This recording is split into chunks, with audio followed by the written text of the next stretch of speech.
ಸರ್ವಶಕ್ತಿ ಶ್ರೀ ರೇಣುಕಾಂಬೆಗೆ ಚೆಲ್ಲಿದರು ಮಲ್ಲಿಗೆಯ. ಆದಿಶಕ್ತಿ ಸರ್ವಶಕ್ತಿ ಶ್ರೀ ರೇಣುಕಾಂಬೆಗೆ ಚೆಲ್ಲಿದರು ಮಲ್ಲಿಗೆಯ.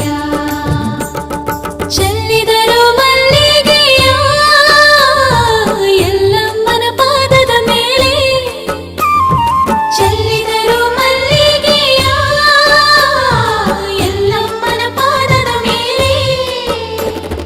ಆದಿಶಕ್ತಿ ಸರ್ವಶಕ್ತಿ ಶ್ರೀ ರೇಣುಕಾಂಬೆಗೆ ಚೆಲ್ಲಿ